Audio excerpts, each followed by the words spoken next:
सर्वप्रथम हमारे जो बोर्ड के विद्यार्थी हैं, चाहे वो 10वीं के हैं चाहे 12वीं क्लास के हैं, सबको बहुत बहुत परीक्षा के लिए शुभकामनाएं। आप अच्छे से तैयारी करें और आपका पेपर बहुत अच्छा होगा, यही शुभकामनाएं हैं सबके लिए। हैप्पी धुलंडी।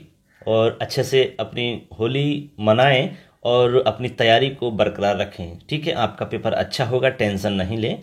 एक टॉपिक बार बार बच्चों के द्वारा पूछा जा रहा है प्रत्यय का।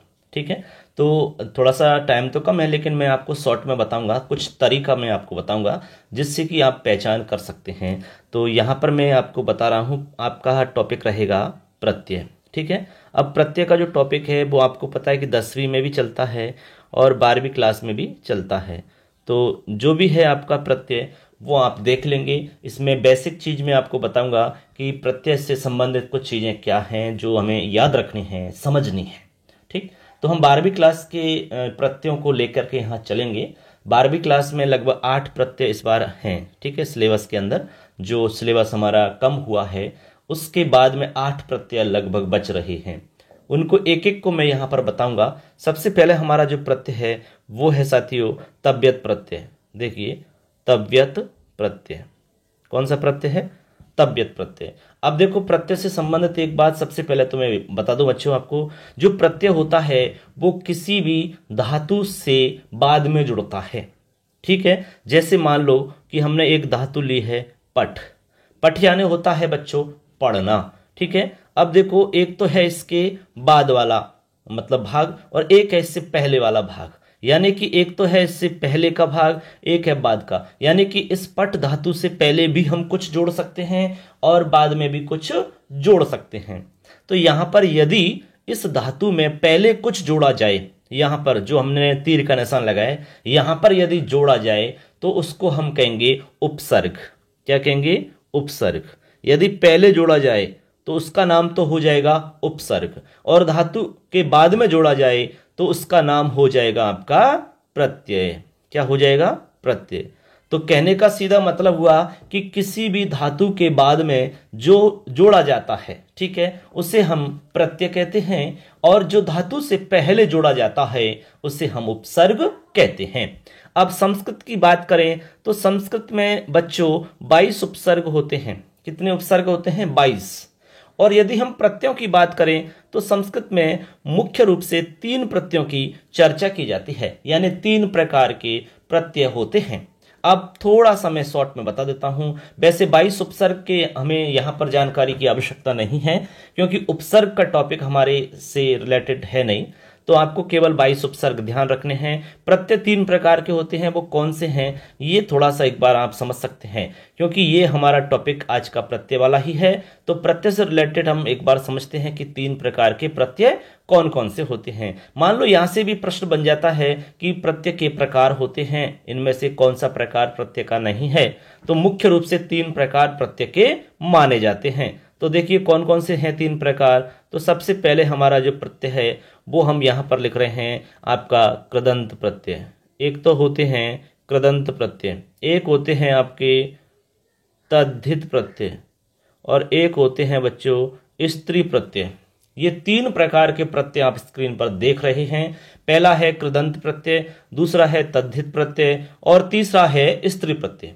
ठीक है, अब कृदंत प्रत्यय क्या होता है इसमें थोड़ा सा मैं आपको बता रहा हूं।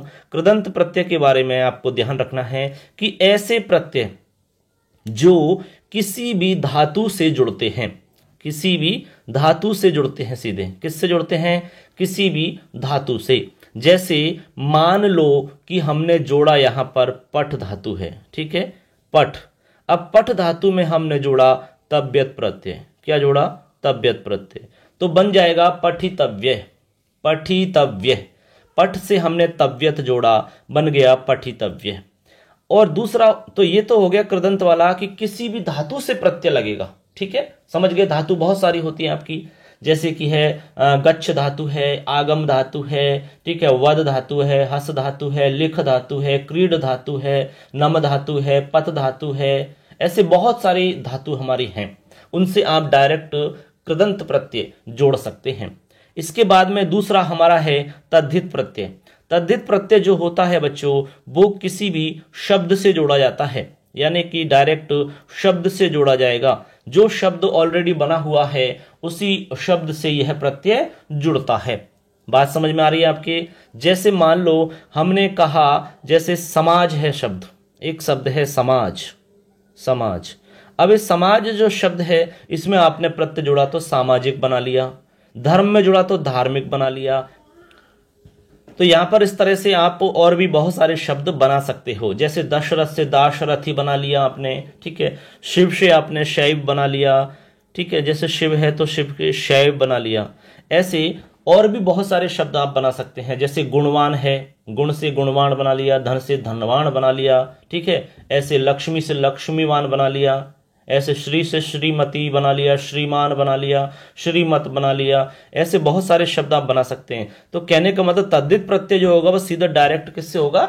शब्द से होगा। अब शब्द कोई भी हो सकता है बच्चों, ठीक है। अब देखो अगला है हमारा स्त्री प्रत्यय। अब स्त्री प्रत्यय में आपको एक बात ध्यान रखनी है, स्त्री प्रत्यय जो लगता है वो लगता है पुल्लिंग शब्दों में, यानी कोई भी पुल्लिंग शब्द है उसमें लग करके उसको स्त्रीलिंग बना देता है। पुल्लिंग शब्द में जुड़ करके उसको स्त्रीलिंग बना देता है। जैसे शब्द है बालक, हमारे सामने शब्द है बालक। अब इस बालक जो शब्द है ये हमारा पुल्लिंग शब्द है। हमने कहा कि किसी भी पुल्लिंग शब्द में जुड़ करके उसको स्त्रीलिंग बना देता है, तो हमने यहां पर जोड़ा टाप प्रत्यय। कौन सा प्रत्यय है?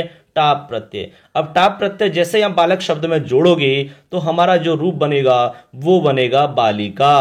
क्या बनेगा बच्चों? बालिका। तो अब बताइए, किसी भी पुल्लिंग शब्द में जुड़ करके उसको स्त्रीलिंग बना देता है तो बालक का स्त्रीलिंग हो जाएगा बालिका। ऐसे अज से अजा बन जाएगा, ठीक है। मूसक से मूसिका बन जाएगा, एड़क से एड़का बन जाएगा, अज से अजा बन जाएगा। इस प्रकार से हम बहुत सारे उदाहरण बना सकते हैं। तो ऐसे आपको समझ में आया होगा बच्चों कि जो प्रत्यय होते हैं वो कृदंत होते हैं, तद्धित होते हैं, स्त्रीलिंग होते हैं, ठीक है।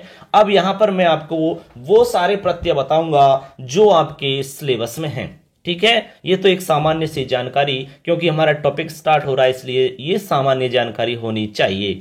अब हम चलते हैं आगे जो प्रत्यय आपके टॉपिक में है। तो सबसे पहला प्रत्यय हम समझते हैं। पहला प्रत्यय है आपका तव्यत प्रत्यय। कौन सा प्रत्यय है बच्चों? तव्यत प्रत्यय। अब देखो तव्यत प्रत्यय के बारे में पहले आपको जानकारी हो कि भाई ये होता क्या है। तो सबसे पहले तो ये समझना है कि तव्यत प्रत्यय के अंदर आपका तव्य शेष रहता है, यानी कि जो तव्यत प्रत्यय है इसमें ऐसे आपका देखो, मैं एक बार यहां बता देता हूं, ऐसे है, इसमें से आपका ये वाला तय हट जाएगा, ठीक है। और शेष क्या बचेगा? तव्य, तव्य शेष रहेगा। पहली बात तो ये ध्यान रखनी है, तव्यत प्रत्यय से आपका तव्य शेष रहता है, यानी कि जो भी कोई शब्द होगा उसमें आपको तव्य जुड़ेगा, लास्ट में आपको तव्य लिखा हुआ मिलेगा। अब जो तव्य है वो 3 रूपों में लिखा हुआ मिल सकता है, ठीक है। 3 रूपों में इसलिए मिल सकता है क्योंकि ये तीनों ही लिंगों में बन जाता है। यदि कोई शब्द पुल्लिंग में दिखेगा तो कैसा दिखेगा, स्त्रीलिंग में दिखेगा तो कैसा दिखेगा, और नपुंसक लिंग में दिखेगा तो किस तरह का दिखेगा, ये आपको 3 बात ध्यान रखनी होंगी, ठीक है। अब जैसे मान लो कि पुल्लिंग में है तो पुल्लिंग में आपको दिखेगा, जैसे कि हम उदाहरण ले रहे हैं एक पठ धातु का, पठितव्य। यदि आपको पुल्लिंग में इस तरह से दिखेगा पठितव्य, यदि इसमें तव्यत प्रत्यय लगा हुआ है तो ये हमारा तव्यत का उदाहरण है पुल्लिंग के अंदर, पठितव्य है, यानी कि तव्य जुड़ रहा है लास्ट में, ठीक है। तव्य लास्ट में आपको दिखेगा तव्य, ये तो पुल्लिंग में दिखेगा। और स्त्रीलिंग में दिखेगा तो आपको बहुत ही सिंपल है, इसमें आपको आ लगा देना लास्ट में, पठितव्या, ऐसे पठितव्या, ठीक है। उसके बाद में नपुंसक लिंग के अंदर तो और भी आसान है, इसमें पठितव्यम आपको बना देना है। क्या बना देना है? पठितव्यम, ऐसे पठितव्यम, ऐसे अम लगा देना है, पठितव्यम। कहने का मतलब मैं जोड़ दो, आप तो तव्य में मैं जोड़ दो, पठितव्यम, तव्य तव्यम, तव्या तव्य। अब देखो आपने यहां देखा है तो आपको यहां 3 बात अलग अलग दिख रही हैं। ये तो है पुल्लिंग पठितव्य, यदि कोई पुल्लिंग का शब्द रूप है, कोई भी हो सकता है, कोई भी धातु हो सकती है आपके, तो यहां पर ऐसे दिखेगा तव्य, ठीक है। और फिर स्त्रीलिंग में है तो तव्या दिखेगा, और नपुंसक लिंग में तव्यम, पठितव्य है, पठितव्या, पठितव्यम। इस तरह से आप इसको पहचान कर सकेंगे बच्चों। तो ये एक साधारण सी एक मतलब एक ट्रिक मान लो इसको। तो ये तो हो गया कि तव्यत प्रत्यय में आपको किस तरह से रूप दिखेंगे। अब एक दूसरी बात ये भी ध्यान रख सकते हो, तव्यत प्रत्यय किस अर्थ में होता है। तो तबियत प्रत्यय जो होता है बच्चों, वो होता है चाहिए या योग्य अर्थ में। किस अर्थ में होता है? चाहिए या योग्य अर्थ में। तबियत प्रत्यय जो होगा वो होगा चाहिए या योग्य। जैसे कि खाना खाना चाहिए, पढ़ना चाहिए, जाना चाहिए, इस तरह से होगा। जैसे हमने लिखा पठितव्य, तो पढ़ना चाहिए अर्थ हो जाएगा, ठीक है। दातव्यम यानी देना चाहिए, जेतव्यम यानी जीतना चाहिए, ठीक है। द्रष्टव्यम यानी देखना चाहिए, पक्तव्यम यानी पकाना चाहिए, इस तरह का अर्थ निकलेगा चाहिए।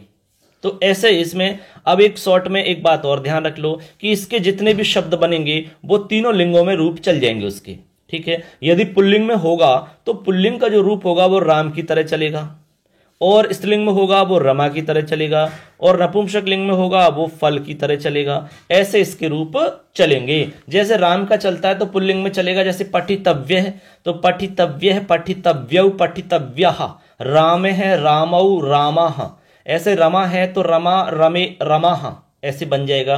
तो पठितव्या पठितव्ये पठितव्यः, रमा रमे रमाः, फलम फले फलानि, पठितव्यम पठितव्ये पठितव्यानि। इस तरह से रूप आपको ध्यान में रखने होंगे बच्चों। अब मैं आपको कुछ उदाहरण बताता हूं इसके। अब इसमें क्या होता है, एक थोड़ा परिवर्तन होता है। जब आप प्रत्यय लगाते हैं तो कुछ परिवर्तन आपको देखने को मिल सकते हैं। अब वो परिवर्तन आप यहाँ पर थोड़ा सा मैं शॉर्ट में बता देता हूं। वैसे इसके काफी नियम होते हैं, लेकिन वो नियम आप अभी फॉलो नहीं कर सकते क्योंकि अभी ध्यान में नहीं रख सकते। तो आपको शॉर्ट तरीका बता रहा हूं मैं किस तरह से आप इसको याद रख सकेंगे। तो आपको क्या है, अभ्यास करना है, ज्यादा से ज्यादा उदाहरण आपको देखने होंगे। अब बच्चों यहां पर क्या है, आपको एक मैं लॉजिक बता रहा हूं। लगभग 80% जो धातु हैं उन धातुओं के अंदर क्या होगा, ठीक है। उन धातुओं में आपकी जैसे कोई भी धातु है तो उसमें ई जोड़ देना है। मूल धातु में ई जोड़ करके आपको प्रत्यय लगा देना है सीधा। जैसे मान लो पट धातु है तो पट में ई जोड़ दिया तो पठी बन गया। चलो मैं इसको जोड़ के ऐसे लिख देता हूं, थोड़ा सा और साफ हो जाएगा। जैसे मान लो पट धातु है हमारी, अब ये मूल धातु है। मूल का मतलब ओरिजिनल धातु क्या है, ओरिजिनल धातु आपको पता होना चाहिए। अब इसमें आपने क्या जोड़ दिया, ई जोड़ दिया। हमने कहा कि भाई ई जोड़ देना है इसमें। अब ई जोड़ने के बाद में क्या बन जाएगा, ये पठी बन जाएगा। क्या बन जाएगा, पठी। अब ये पठी जो है इसमें आपको डायरेक्ट प्रत्यय जोड़ना है। ऐसे लगभग 80% धातु आपको देखने को मिल जाएंगी। ये तरीका बता रहा हूं। अब ये क्यों आया, ये जो सवाल है आपके दिमाग में आ सकता है। ये हम इसलिए यहां पर नहीं बताएंगे क्योंकि इसके अलग अलग नियम हो जाते हैं, फिर वो आप फॉलो करोगे, याद रखोगे तो आपको दिक्कत हो सकती है। इसलिए मैं डायरेक्ट बता रहा हूं कि यहां पर ई हो जाता है, ठीक है। अब देखिए यहां पर आप डायरेक्ट तव्य जोड़ोगे। अब पुल्लिंग में बनाना है तो तव्य जोड़ोगे, ठीक है। और स्त्रीलिंग में बनाना है, मैं आपको पहले ही बता चुका हूं कि भाई तीनों लिंगों में अलग अलग बनते हैं। तव्य, तव्या और तव्यम ऐसे बनते हैं अलग अलग। अब आप यदि इसको पुल्लिंग में बनाना चाहते हैं तो पुल्लिंग में आप इसमें डायरेक्ट तव्य जोड़ देंगे। पठी तव्य है, ये बन जाएगा पुल्लिंग में। पठी तव्य यानी पढ़ना चाहिए हो गया। अब इसको स्त्रीलिंग में बनाना है तो पठी तव्या जोड़ देंगे, ऐसे पठी तव्या। अब बताओ इसमें कोई प्रॉब्लम है कि आपको, कितना आसान तरीका है, कोई दिक्कत ही नहीं है इसमें आपको। तव्य है तव्य तव्यम। अब ऐसे और कोई धातु ले लीजिए आप, जैसे खाद धातु ले लिया आपने। कौन सी धातु है, खाद। अब खाद धातु में जोड़ लीजिए आप खादितव्यम, खादितव्य है, खादितव्या। इस तरह से आप बना सकते हो कि नहीं। जैसे चलो एक ही बता देता हूं आपको, ऐसा नहीं समझ में आ रहा तो खाद में हमने कहा कि वो ई जोड़ लेना तो बन जाएगा खादी। क्या बन जाएगा, खादी, ऐसे। अब इसमें जोड़ लो तव्य तो बन जाएगा खादितव्य है, बनेगा कि नहीं। फिर बन जाएगा आपका खादितव्या, बनेगा कि नहीं। अब अम जोड़ दो खादितव्यम। इस तरह से आप बहुत सारे उदाहरण बना सकते हो बच्चों। अब देखो तव्यत प्रत्यय आपको थोड़ा बहुत दिमाग में आया होगा कि भाई तव्यत होता क्या है। तो आपको तव्य दिखेगा, तव्या दिखेगा, तव्यम दिखेगा। अब ऐसे 2-4 उदाहरण आप याद रख लो, ठीक है। एग्जाम में आएगा तो आप समझ सकोगे। अब एग्जाम में भी सवाल कई तरह से पूछे जा सकते हैं, ठीक है। एक वीडियो और बना देंगे हम कि भाई एग्जाम में जो मोस्ट इंपॉर्टेंट हैं वो कौन कौन से उदाहरण आपके लिए हैं। लेकिन अभी एक बार थोड़ा सा समराइज यानी थोड़ी थोड़ी सी समरी आपको ध्यान में रहनी चाहिए, ठीक। अब देखो यहां पर मैं आपको कुछ उदाहरण बता रहा हूं इस प्रत्यय से रिलेटेड। चलिए उदाहरण देखते हैं। तो देखो बच्चों यहां पर आप स्क्रीन पर देख रहे होंगे, ये हमारे तव्यत प्रत्यय से रिलेटेड उदाहरण हैं। बहुत सारे उदाहरण हैं, मैं अभी एक बार इनको समझा देता हूं आपको, उसके बाद में आप अभ्यास करते रहना है, ठीक है। देखिए सबसे पहले इसमें लिखा हुआ है धातु है, प्रत्यय है, फिर पुल्लिंग के रूप है, स्त्रीलिंग के रूप है और नपुंसक लिंग के रूप हैं। इसमें तीनों ही रूप आपके सामने लिखे हुए हैं। अब इसमें टाइपिंग किया हुआ मैटर है, इसलिए थोड़ी बहुत इसमें मिस्टेक भी है, वो मैं आपको बता दूंगा। ठीक है, तो सबसे पहले धातु है हमारी पठ धातु, जैसे कि हमने अभी आपको बताई थी। पठ धातु है हमारी सबसे पहली धातु। मैं इसको और झूम कर देता हूं जिससे कि और साफ दिख जाए आपको और अच्छे से क्लियर हो जाए। देखिए एकदम और अच्छे से देख सकते हैं। देखो पठ धातु है, पठ धातु में अभी हमने बताया था वैसे जोड़ा है, पठ से पठ ही बना लिया, पठितव्य, पठितव्या, पठितव्यम। ठीक है, जैसे हमने आपको बताया सेम उसी हिसाब से बन रहा है। उसके बाद में एद धातु है, एद, एद वृद्धहु, बढ़ना, वृद्धि होना। अब एद में हमने कहा कि भाई एद ही बना लिया। कुछ धातु है जहां पर आप ई नहीं लगाओगे, तो वो कौन सी है बता भी देंगे आपको। वैसे एक बार इनको देख लेते हैं हम। तो देखो एद से बनाया एधितव्य, एधितव्या, एधितव्यम, एकदम आसान है कि नहीं। देखो आगे है भय, अब ये भय नहीं है बच्चों, ये है भू। क्या है ये? भू है। अब यहां पर मिसप्रिंट हुई है, तो ये भू धातु है। इस तरह से देखिए, मैं यहां लिख के बताता हूं, भू धातु है। अब ये भू धातु, ये अर्थ होता है आपका होना। भू धातु का क्या अर्थ है? होना। ठीक है, भू धातु है। अब भू धातु में जो ऊ है, इसको आप संधि के नियम के हिसाब से ओ कर लोगे, तो ऊ का ओ यानी कि गुण कर लिया हमने। अब गुण करके हम इसको बना लेंगे भो। क्या बना लेंगे? भो। अब भो को भी आप, संधि है हमारी ओ के स्थान पर अब आदेश। क्या है? अब आदेश, तो बना लेंगे भव। क्या बना लेंगे? भव। अब भव में ई जोड़ेंगे तो बनेगा भवी। क्या बनेगा? भवी। यहां तक की प्रोसेस आपको करनी होती है बच्चों। अब ये संधि के नियम के हिसाब से ऐसा होता है, तो ये हमें जहां पर संधि का नियम फॉलो हो रहा है वहां पर हमें ऐसा करना होगा। लेकिन अभी आप ये सारा दिमाग में रखोगे तो आपको दिक्कत हो सकती है। इसलिए आप क्या, अभी उदाहरण देखो फटाफट, केवल उदाहरण पढ़ो। आप तो उदाहरण पढ़ोगे तो कुछ उदाहरण आपको याद रहेंगे। हम आपको कल या परसों में मोस्ट उदाहरण बता देंगे, 20-25 उदाहरण। ठीक है, और उम्मीद है कि उनमें से आपको एग्जाम में मिल भी जाएंगे। ठीक है बच्चों, लेकिन एक बार थोड़ा सा सरसरी नजर इन पे डाल लेते हैं, क्योंकि बच्चे काफी दिन से कह रहे थे और हम भी काफी कामों में बिजी थे, इसलिए हम आपको थोड़ा सा समय नहीं दे पाए। लेकिन अब हमने समय निकाल के जैसे भी आपको यहां पर हम समय दे रहे हैं। तो यहां पर भू धातु से बन जाएगा भवितव्य, भवितव्या, भवितव्यम। अब देखो दा धातु है। अब आपके लिए बता देते हैं कि ऐसी कोई भी धातु जिसके अंत में डायरेक्ट आ रहा हो, आ, तो वहां पर आपको ई जोड़ने की आवश्यकता नहीं है, डायरेक्ट लगा देना है तव्य प्रत्यय। जैसे कि दा से लगाया तो दातव्य, दातव्या, दातव्यम, इस तरह से आप बना लोगे, कोई प्रॉब्लम नहीं आएगी। लेकिन धातु कैसी हो? जिसके अंत में आ रहा हो। क्या आ रहा हो? आ। ठीक, आगे देखो क लिखा हुआ है, ये क नहीं है, ये है आपका क्री। ये है क्री। क्री यानी करना होता है। अब यहां पर संधि का नियम लग रहा है, तो क्री में री के स्थान पर अर आदेश हो जाएगा। आपको पता है गुण संधि में अर होता है, तो बन जाएगा कर। क्या बन जाएगा? कर। अब कर में तव्य जोड़ोगे तो कर्तव्य, कर्तव्या, कर्तव्यम, इस तरह से बन जाएगा। ठीक है, ऐसे बात समझ में आ रही है। आगे देखिए क्री धातु है। अब ये क्रे नहीं है, क्री है। इस तरह से थोड़ा हम बता रहे टाइपिंग मिस्टेक हुई है, तो क्रे नहीं है, क्री है, क्री। अब इस क्री में क्या करना है आपको? ई को, इसको ए आदेश कर देना, यानी कि गुण संधि में ए हो जाता है, तो बन जाएगा क्रेतव्य, क्रेतव्य, क्रेतव्यम। ठीक, ऐसे आप बना लोगे। जैसे कि स्क्रीन पर देख भी रहा है आपको, क्रेतव्य है, क्रेतव्य, क्रेतव्यम। क्री यानी खरीदना होता है। अब है नी, नी है, ये नी का मतलब ले जाना होता है। अब इसमें डायरेक्ट ने लिखा हुआ है, तो वो इसलिए लिखा हुआ है क्योंकि नी में ई के स्थान पर गुण हो गया, तो बन गया ने। पर ने में जोड़ोगे आप तव्य, तो नेतव्य है, नेतव्या, नेतव्यम, नेतव्य, नेतव्य, नेतव्यम। ग्रह से ग्रहितव्यम, ग्रहितव्या, ग्रहितव्यम। अब चो लिख रहा है लेकिन चो नहीं है, चुर धातु है, चुर। चुर यानी चुराना होता है भैया, तो चुर को चोर बन जाएगा। क्या बन जाएगा? चोर। अब चोर में चोरी लिखोगे आप। अब यहां पर ई जोड़ना होगा। चुर में चोर बनाओ, फिर उसके बाद में ई जोड़ो, चोरी, फिर बनाओगे चोरयितव्य, चोरयितव्य, चोरयितव्यम, क्योंकि इसका रूप चलता है चोरयति, चोरयते, चोरयंती, इस तरह से रूप बनता है इसका। आगे है जी। जी धातु है ये, जी, जी यानी जीतना होता है ऐसे, तो जी का जे बन जाएगा जेतव्य है, जेतव्या, जेतव्यम। ठीक है, इस तरह से रूप आपके बन जाते हैं। अगला है हमारा दृश्य, दृष्टव्यम, दृष्टव्या, दृष्टव्यम, ऐसे दृष्टव्य है, दृष्टव्या, दृष्टव्यम, ये आपका देखने का अर्थ में होता है देखना चाहिए।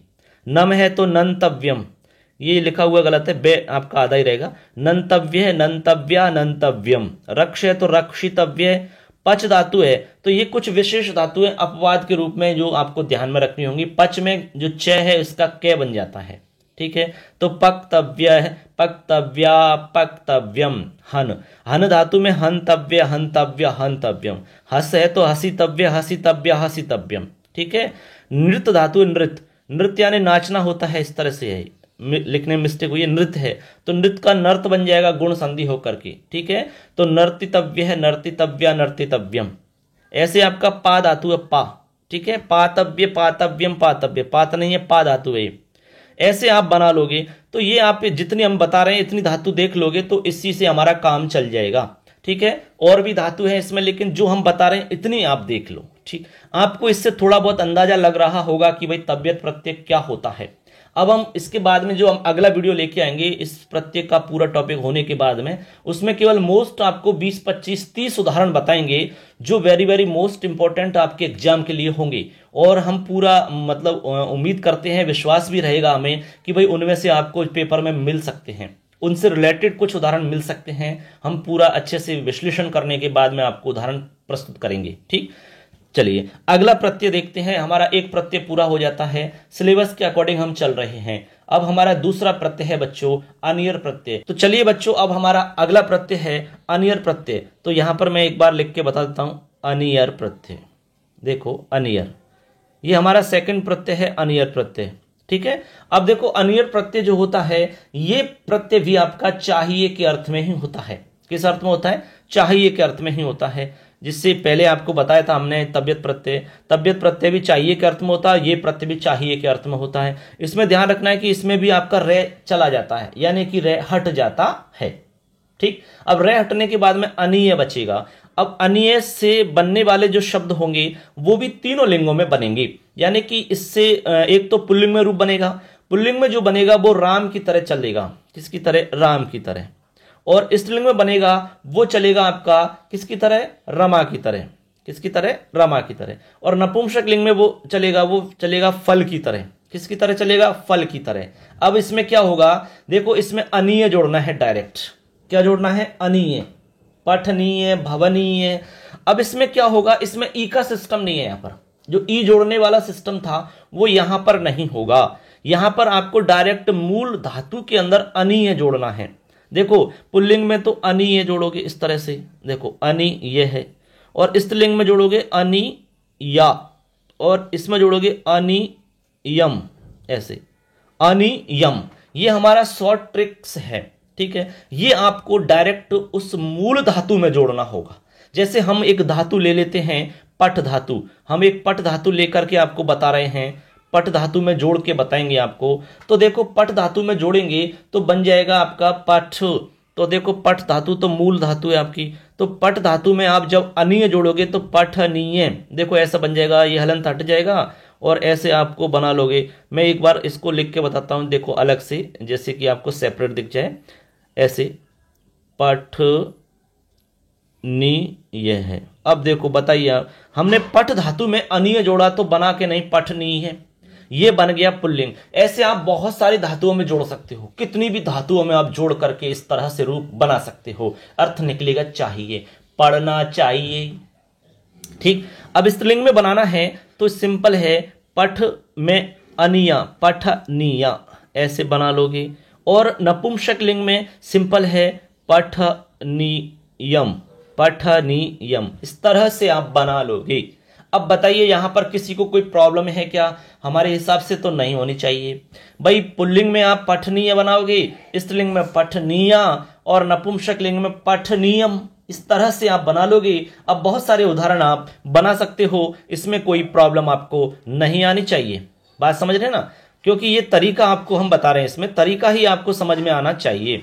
अब एक भी आप लिंग समझ जाते हो, इसमें पुल्लिंग का भी रूप आप बना लेते हैं, तो स्त्रीलिंग नपुंसक लिंग में कोई आपको भारी काम नहीं करना है।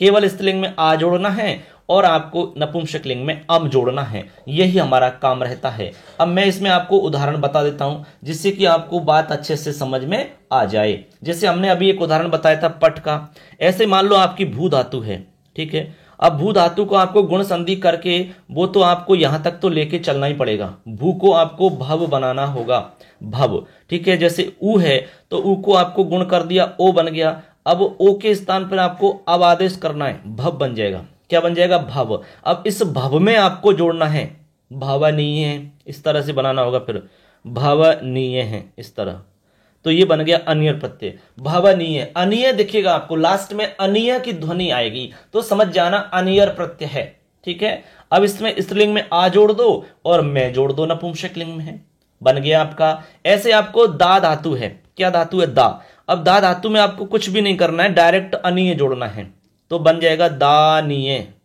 देखो दानीय। अब दा में आ ऑलरेडी है और अनिय में ए है तो आप संधि करके दीर्घ संधि बना लोगे, दानीय, दानिया, दानियम, इस तरह से बन गए कि नहीं। और भी उदाहरण आपको बता देते हैं, क्योंकि जिसमें अंत में आ रहा है डायरेक्ट जोड़ लोगे, ठीक है। और बाकी में जहां कुछ परिवर्तन की आवश्यकता है तो वहां पर आपको कुछ परिवर्तन करने पड़ सकते हैं। तो ये हम केवल तरीका बता रहे हैं आपको किस तरह से आप बना सकते हो। जैसे मान लो कि हमारे सामने क्री धातु है, कौन सी धातु है? क्री। अब देखो यहां पर कुछ काम करने होंगे, वो आपको ध्यान में रखने होंगे बच्चों। अब क्री धातु में सबसे पहले क्री को जो री है उसमें आपको अर आदेश करना होगा गुण संधि के हिसाब से, तो बन जाएगा कर, इस तरह से बन जाएगा कर, बनेगा क्या नहीं? कर। अब यहां पर क्या है, इसमें आपको अनिय जोड़ना है, कर में ऐसे अनिय, अनिय हम प्रत्यय जोड़ रहे हैं, अनिय प्रत्यय जोड़ना है आपको, सिंपल। अब क्या है, यहां पर क्री धातु में जो री था उसको रे बना लिया। अब रे है और इधर आप इन अनिय को जोड़ोगे तो इसमें आपके शब्द में ने भी आ रहा है, अनिय में नी आ रहा है, ने। तो यहां पर नियम होता है कि रे यदि है, मूर्धन्य क्ष यदि है, क्ष यदि है, तो हम ने के स्थान पर णे कर देते हैं। इसलिए इसको आप मिलाओगे तो इस तरह से रूप बनेगा इसका, करणीय, ऐसे। इस बात को ध्यान में रखना है, ये हमारा शुद्ध रूप है। आप इसकी जगह ने नहीं लिख सकते, णे लिखना होगा, करणीय यानी करना चाहिए। इस तरह से आप क्री धातु में अणियर लगा के रूप बना सकते हो। ऐसे आपको और भी धातु हम बता देते हैं जिससे कि आपको अच्छे से समझ में आ जाए। अब आप खुद से प्रैक्टिस करने हैं, आपको बहुत सारी धातुओं की प्रैक्टिस कर लेनी है जिससे कि दिक्कत नहीं आएगी। जैसे मान लो कि हस धातु है, ठीक है। अब हस धातु में आपको लगाना हसनीय, हसनीय, हसनीयम, ठीक है। ऐसे आपको दृश्य धातु है तो दृश्य धातु में आपको बना लेना है दर्शनीय। जैसे लिख देता हूं मैं, एक बार धातु लिख लेता हूं, उसके बाद में एक एक को बना भी दूंगा। जैसे मान लो हन धातु है, ठीक है। हन धातु के बाद में जैसे पा धातु है, ठीक है। अब इनको आपको बना लेना है, कैसे बनाओगे एक बार देख लो। यहां पर हस का है तो हस धातु का आपको बनाना है हसनीय, क्या बनाओगे? हसनीय है, बना लोगे। अब दृश्य धातु है तो दृश्य का बनाओगे दर्शनीय, जैसे दर्शनीय है, ऐसे बना लोगे, ठीक है। हन का है हननीय, ठीक है। पा का है पानीय, इस तरह से आप बना लोगे। ये हम पुल्लिंग के रूप बना रहे हैं, स्त्रीलिंग नपुंसकलिंग में आप खुद बना सकते हो, कोई प्रॉब्लम नहीं है, ठीक है। अब जैसे इनके अलावा और भी धातु हो सकती है आपकी, जैसे मान लो आपको लिख दिया श्रु धातु है। श्रु यानी क्या होता है बच्चों बताइए? श्रु यानी सुनना होता है। तो जब हम इसमें लगाएंगे अनियर प्रत्यय तो श्रवणीयम बनता है, इसका श्रवणीय क्या बनता है? देखो लिख के बता देता हूं, श्रु धातु है मान लो श्रु। अब यहां पर कुछ परिवर्तन होंगे, ऊ का आपका ओ बनेगा, फिर ओ का अवादेश होगा, बनेगा श्रव, ऐसे। तो श्रवणीय, इस तरह से आपका रूप बन जाएगा अनियर प्रत्यय लगा के, श्रवणीय। ऐसे ही आपका स्था धातु है तो स्था धातु का बनेगा स्थानीय, क्योंकि तो कोई प्रॉब्लम ही नहीं है इसमें। तो ऐसे आपका मान लो धातु है नृत्य, नृत्य यानी नाचना होता है ना, तो इसका बनेगा नर्तनीय, क्या बनेगा?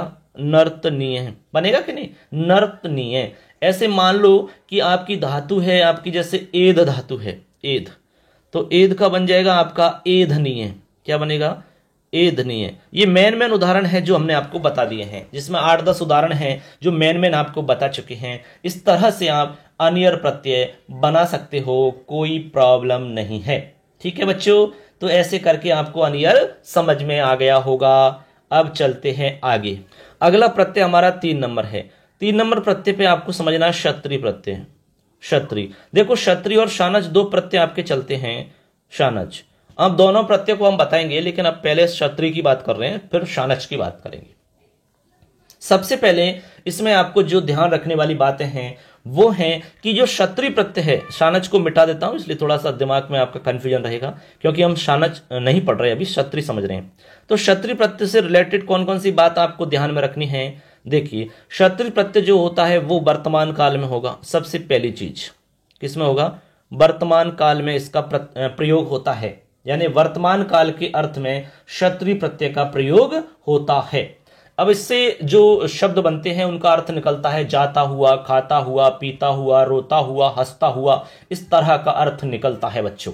ठीक है, जैसे हमने कहा कि बच्चा खाता हुआ पढ़ता है, तो इसमें बनेगा खाद से खादन।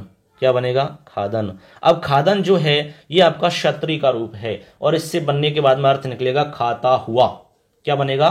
खाता हुआ। अब जैसे पठ से बनाया तो बन जाएगा पठन। पठन का मतलब होता है पढ़ता हुआ। क्या बन जाएगा? पढ़ता हुआ।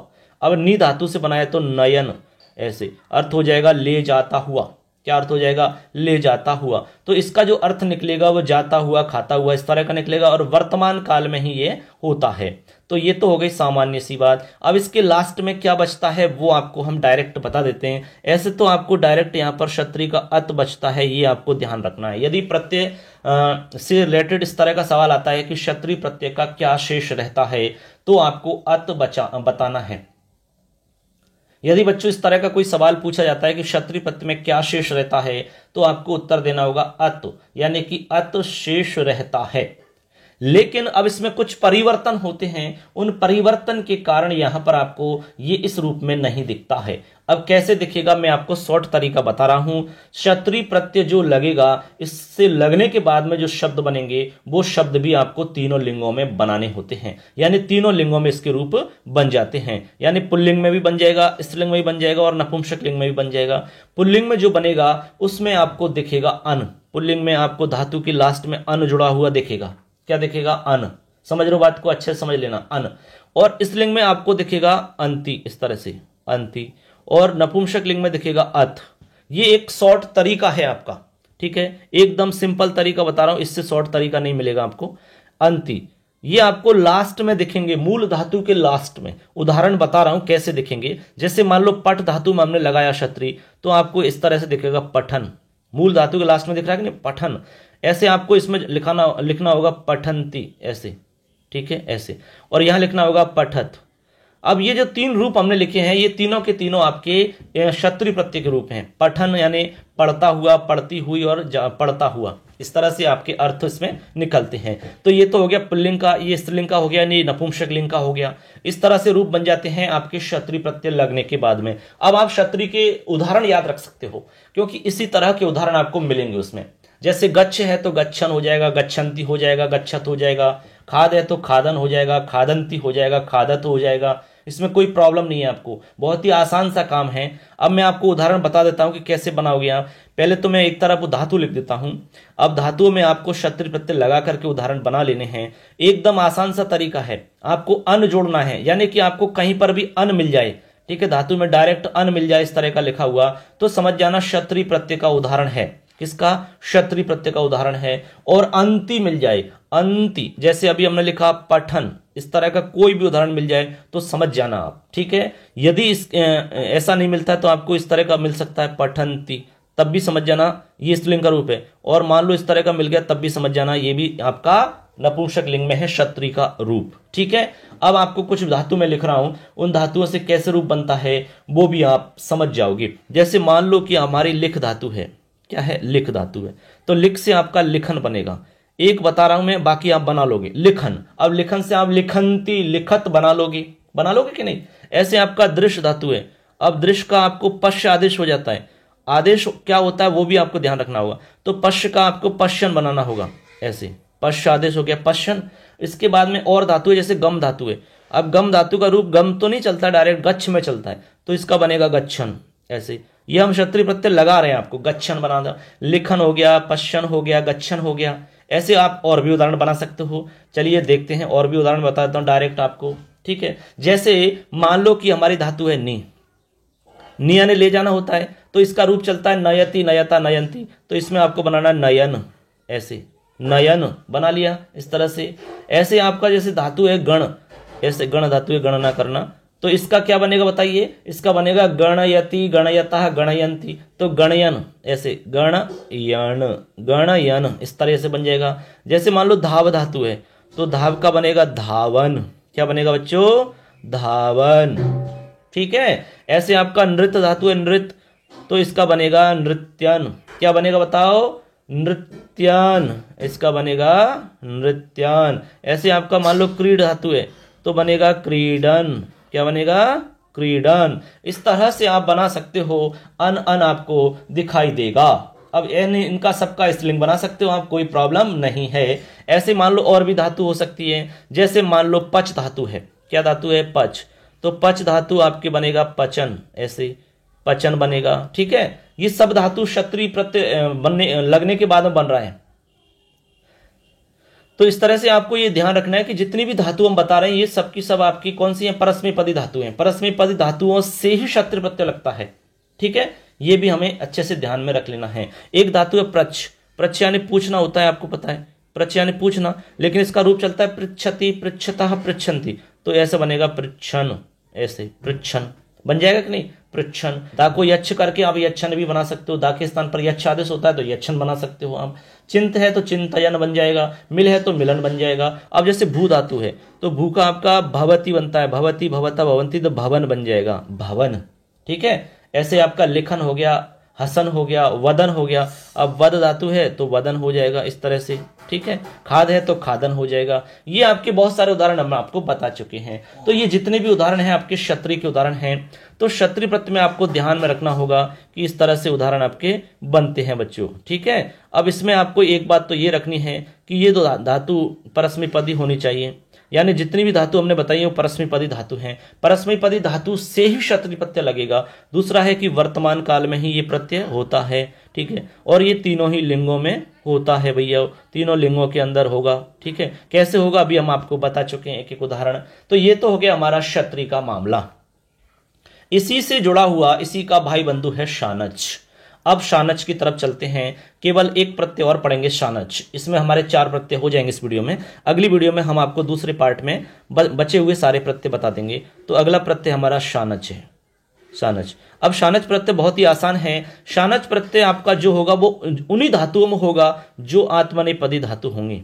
कौन सी धातु, आत्मनेपदी धातु। आत्मनेपदी धातुओं में ही ये होता है, परस्मैपदी में कभी भी नहीं होता।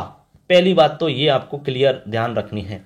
तो इसमें आपको आत्मनेपदी धातु कौन कौन सी हैं, इसमें आपको थोड़ा सा मैं याद रखने के लिए बता देता हूं। जैसे कि सेव धातु है, लब धातु है, ठीक है, मुद धातु है, पच धातु दोनों में आ जाती है। ऐसे और भी कई धातु हैं, लेकिन ये 2 धातु बहुत ही फेमस धातु, इसलिए मैं आपको बता रहा हूं दोनों को यहाँ पर, ठीक है। इनसे जो भी आपके बनेंगे वो सबके सब कैसे बनेंगे, शानच वाले रूप बनेंगे। और भी हैं जैसे भास है, मन है, शुभ है, आपकी लब धातु है ही गई, पच धातु भी आती है इसी में, कंप धातु है, ठीक है। और भी इसमें जैसे ब्रू धातु है, शींग धातु है, दा धातु है, ऐसी कई धातु है इसमें जो इसके अंतर्गत आ जाती है, लेकिन ज्यादा नहीं है, गिनी चुनी धातु है। मैं आपको 8-10 धातु यहाँ पर बताऊंगा और हो सकता है उन्हीं में से आपको एग्जाम में मिल जाएगा, ठीक है। अब देखो इसमें क्या होता है, ये तो हो गया आपका मामला। अब इसमें शेष क्या बचता है, यदि प्रश्न बनता है कि भाई इसमें क्या शेष रहता है, तो इसका आन शेष रहता है, आन, आन।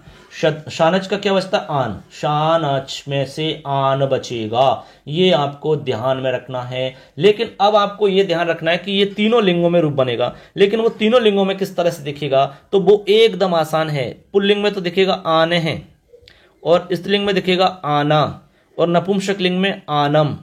ऐसे देखो कितना आसान है, आने है, आना, आनम, बस। पुल्लिंग में आन है, स्त्रीलिंग में आना, नपुंसक लिंग में आनम, ऐसा दिखेगा आपको। एकदम आसान काम है, कोई प्रॉब्लम इसमें नहीं है। मैं आपको मोस्ट 8-10 धातु बताऊंगा, उनमें कैसे आपको जोड़ना है। डायरेक्ट आने जोड़ना है, यहां पर आना जोड़ना है, यहां पर आनम जोड़ना है। ये हमारी ट्रिक हो गई कि जिसके अंत में आने दिख रहा है, आना दिख रहा है, आनम दिख रहा है, समझ जाना शानच का रूप है। इससे बनने वाले शब्दों का अर्थ निकलेगा जाता हुआ, खाता हुआ, पीता हुआ, रोता हुआ, हंसता हुआ, लिखता हुआ, ऐसे इस तरह से अर्थ निकलते हैं बच्चों, ठीक है। देखिए अब मैं आपको उदाहरण बताता हूं कि कैसे इसमें रूप बनते हैं। देखिए सबसे पहले मैं लिख रहा हूं सेव धातु। क्या लिखे है, सेव। अब देखो सेब धातु से आपको बनाना है सेब मान है, ऐसे सेब मान है। अब देखो कहीं कहीं पर आने जुड़ेगा और कहीं कहीं पर माने जुड़ेगा, लेकिन 80% में आपको आने नहीं माने मिलेगा। अब इसका एक कारण होता है, आने ही होता है इसमें। देखो सेब धातु है, सेब धातु में आने, इसमें इस तरह से हम जोड़ी चुके हैं, आने हैं, यानी कि यहां पर बीच में मैं आ जाता है। ये कुछ विशेष नियम होते हैं। अब उस नियम के चक्कर में आपको थोड़ी दिक्कत हो सकती है, इसलिए डायरेक्ट ही ध्यान रखना होगा कि लगभग 80% धातु मिलेंगी आपको, ज्यादातर धातु जहां पर मैं बीच में आएगा, इसीलिए डायरेक्ट हमने लिख दिया मान है। अब मैं को जोड़ लो, आन, आन और मैं आपस में जोड़ोगे तो मान बन जाएगा, ये तो आप जानते ही हैं, ठीक है। तो बन जाएगा सेब मान है। क्या बन जाएगा? सेब मान है, ठीक है, कोई प्रॉब्लम नहीं है आपको। तो इस तरह से हमने डायरेक्ट लिखा है मान है। और भी आप बना सकते हो ऐसे, जैसे मान लो इसके अलावा आपकी पच धातु है, तो पच से भी आप पच माने बना लोगे। पच धातु है ना, तो पच से आप बना लोगे पच मान है। क्या बना लोगे? पच मान है, बना लिया। इस तरह से मान लो और भी है, जैसे कंप धातु है, कंप यानी कंपन करना है, तो कंप से बनाओगे कंप मान है, ठीक है। बता रहा हूं 80% धातु मिलेंगे आपको इस तरह से, ठीक है। और भी धातु है, जैसे मुद धातु है, मुद, मुद यानी प्रसन्न होना, तो बनाओगे मुद से मोद बन जाएगा, तो मोद मान है, मोद मान है। कुछ धातु आपको बार बार धातुओं को पढ़ोगे ना, तो आपको अंदाजा लग जाएगा कि इस तरह से रूप बनता है, ठीक है। सारे नियमों के चक्कर में आप अभी थोड़ा सा प्रॉब्लम आपको हो सकती है। जैसे वृत्त धातु है, वृत्त, इस तरह से, तो इसका बनेगा वर्तमान है। क्या बनेगा? वर्तमान है, इस तरह से बन जाएगा। और भी धातु बता देता हूं आपको, यहां जो मैं धातु बता रहा हूं उनका स्क्रीनशॉट लेना। मोस्ट धातु बता रहा हूं आपको, एकदम जो वेरी वेरी मोस्ट इंपॉर्टेंट धातु है, उन्हीं को मैं यहां पर आपको बता रहा हूं। ऐसे एक धातु आपकी शिंग धातु है, जैसे शिंग, शिंग यानी सोना होता है, यानी शयन करना, ठीक है। रूप चलता है शेते शयाते शेरते, शेते शयाते शेरते। अब यहां पर आपको ध्यान में रखना विशेष है, इसमें संधि इत्यादि के सारे नियम लगने के बाद बनता है शयाने है, इस तरह से शयाने है, इस तरह बनता है। बालक, बालक जो होता है उस पर सोता है पलंग पर, ठीक है, या पलंग पर सोता हुआ रोता है, ठीक है। तो शयानः बालका रुदति, बालक सोता हुआ रोता है, इस तरह से बनता है, ठीक है। और भी आपके बन जाएंगे, क्योंकि इसमें उदाहरण कम मिलेंगे, क्योंकि ये आपकी आत्मनेपदी धातु में बनता है, और आत्मनेपदी धातु ज्यादा नहीं है, कम है। ऐसे आपका एक धातु है, जैसे कि लेते हैं यज है, ठीक है, यज, तो इससे यज से बनेगा यजमान है, यजमान तो आप जानते हैं भली भांति, ठीक है। ऐसे आपका दा धातु है, दा धातु आपको दोनों जगह मिल सकती है, दोनों जगह जो धातु मिलती है उनको उभयपदी धातु कहते हैं। तो दा से बन जाएगा आपका, बताइए क्या बनेगा? ददाने है, ऐसे ददाने है, इस तरह से बन जाएगा, ठीक है। तो ये आपके 7-8 उदाहरण हमने बताए हैं जो कि मोस्ट हैं, ठीक है। और भी एक वीडियो बना देंगे लास्ट में अलग से, जिसमें आपको 20, 25, 30 उदाहरण बता देंगे जो वेरी वेरी मोस्ट इंपॉर्टेंट होंगे, सभी प्रत्ययों के एक साथ मिला करके, उनमें से एग्जाम में जरूर आ जाएंगे आपको, ठीक है। तो इस तरह से बच्चों आपको हमने यहां पर बताया कि किस तरह से आपको प्रत्यय से रिलेटेड टॉपिक तैयार करना होगा, प्रत्यय से संबंधित आपको किस तरह से उदाहरण याद रखने होंगे। तो ध्यान में रखना है, प्रत्यय के लिए आपको ज्यादा से ज्यादा उदाहरण याद रखने होंगे, यानी उदाहरणों का आपको अभ्यास करना है, पढ़ना है ज्यादा से ज्यादा उदाहरण। और हम जो मोस्ट बताएंगे उनको तो रट्टा लगा लेना, बिल्कुल फिक्स कर लेना, दिमाग में कंठस्थ कर लेना है, कोई प्रॉब्लम नहीं आएगी। अब इसमें किस तरह से सवाल पूछे जा सकते हैं बताते हैं। देखो सिंपल सवाल तो ये पूछा जा सकता है, कोई भी उदाहरण है, जैसे मान लो कि यहां पर लिखा हुआ है आपका वर्तमान है, देखो इस तरह से वर्तमान है लिखा हुआ है। आपसे पहला सवाल तो सीधा सा ये पूछ सकते हैं कि इत्यत्र कै प्रत्यय है, यहां पर कौन सा प्रत्यय है, पहला सवाल। अब ये आपका एवं में भी आ सकता है कि इसमें बताइए कौन सा प्रत्यय होगा, एवं में प्रत्यय देंगे, उसमें से आपको छांटना होगा। दूसरा सवाल आपके सामने आ सकता है इस तरह से, देखो वृत्त हो गया प्लस में आपका शानच हो गया, इस तरह से, ठीक है। अब यहां पर आपको बराबर में बताना है कि यहां पर क्या रूप बनेगा, इस तरह से भी आपका सवाल पूछा जा सकता है। तो इसमें 2 तरह के मोस्टली सवाल आपके बनते हैं, ठीक। तो इस तरह से आपको ध्यान में रखना है, कुल मिला के उदाहरण आपको ध्यान में रखने होंगे। ऐसे करके हम 4 यहां पर प्रत्यय पढ़ चुके हैं। अब 4 प्रत्यय और बचे हैं आपके, एक तो इक्तः प्रत्यय बचा हुआ है, एक त्वा प्रत्यय बचा हुआ है, इसके अलावा आपका लेप प्रत्यय बच रहा है, और आपका फिर तुमुन प्रत्यय बच रहा है। तो इस तरह से बच्चों यहां पर हमने 4 प्रत्ययों के बारे में जाना। अब हम 4 प्रत्यय जो बचे हुए हैं उनको अगली वीडियो में बताएंगे आपको, और एक वीडियो फिर उसके बाद में एक तीसरा वीडियो बनाएंगे प्रत्यय का, जिसमें मोस्ट आपके जो बोर्ड की एग्जाम के लिए वेरी वेरी मोस्ट इंपॉर्टेंट हैं, उनको मैं डायरेक्ट उदाहरण के रूप में बताऊंगा। उनसे बाहर लगभग नहीं आएगा, उनमें से आपको मिल जाएगा। तो उसका भी इंतजार करें, लेकिन इनको भी जरूर समझें, क्योंकि डायरेक्ट उनको समझोगे तो आपको समझ में नहीं आएगा। इसलिए ये कड़ी हमने बीच में डाली है कि ये आपको थोड़ा थोड़ा अभ्यास होना चाहिए कि आपके प्रत्यय होते क्या हैं। ठीक है बच्चों, तो आज का वीडियो कैसा लगा जरूर आप इसको हमें कमेंट के रूप में बताइए, और आपका कोई भी टॉपिक आपके लिए कठिन लग रहा है तो आप उससे हमें जरूर बताएं, उस पर वीडियो बना देंगे। क्योंकि अब 2-4 दिन का टाइम और है, उसके बाद में आप अभ्यास करते रहो, पढ़ते रहो। वैसे हम ऑलरेडी सारा मैटर बना चुके हैं, हमारे चैनल पे आपको सब कुछ मिल जाएगा। हमारा मोबाइल एप्लीकेशन है, स्क्रीन पर दिख रहा होगा, मिशन करियर क्लासेज, उसको आप डाउनलोड कर लो फटाफट, क्योंकि इस पे आपको पीडीएफ नोट्स आपको मिलेंगे। पीडीएफ नोट्स आपको सारे मिल जाएंगे, पूरी किताब के जितने भी पार्ट हैं उन पाठों से हमने प्रश्न बनाए हैं, प्रश्न उत्तर बिल्कुल अच्छे से क्लियर, उससे बाहर एक भी सवाल नहीं जाएगा, ये हमारी गारंटी है। एग्जाम के बाद में चाहे मिला लेना, सारे के सारे पीडीएफ नोट्स आप चाहते हो तो प्ले स्टोर पर जाइए, फटाफट हमारा ये मोबाइल एप्लीकेशन डाउनलोड करो और इसमें आपको इंटर हो जाना है। इसमें आपको नोट्स मिल जाएंगे, आप ऑनलाइन टेस्ट दे सकते हो। अभी हमने टेस्ट जनरेट किया हुआ है वैदिक साहित्य का, ठीक है, उसमें आपको 30 प्रश्न मिलेंगे। 30 प्रश्न का अभ्यास करिए फटाफट, वेरी वेरी मोस्ट इंपॉर्टेंट है, उनमें से आपको एग्जाम में जरूर मिलेंगे। ऐसे ही आपको हम एक टेस्ट और बना देंगे, ठीक है, वह उसका लौकिक साहित्य का। तो ऐसे करके आपको टेस्ट भी मिल जाएंगे, वहां पर पीडीएफ नोट्स आपको सारे हैं, लगभग संधि के आपको मिलेंगे, वहां पर समास के आपको नोट्स मिल जाएंगे, वहां पर आपकी बुक्स के मिल जाएंगे, वहां पर आपको मॉडल पेपर मिल जाएगा वहां पर, ठीक है, वैदिक साहित्य के आपको नोट्स मिल जाएंगे, लौकिक साहित्य के नोट्स आपको मिल जाएंगे पीडीएफ में, और वो भी फ्री कर रखे हमने आपको। तो फ्री में लीजिए, आपको केवल डाउनलोड करना है और कोई ज्यादा तामझाम करने की आवश्यकता नहीं है। ठीक है, तो चलिए फ्रेंड्स, मिलेंगे नेक्स्ट वीडियो में। तब तक के लिए अपना और अपनों का ध्यान रखें, अच्छे से तैयारी करते रहें। Best of luck for exam. मिलेंगे नेक्स्ट टॉपिक के साथ में। जय हिंद, जय भारत, वंदे मातरम। धन्यवाद।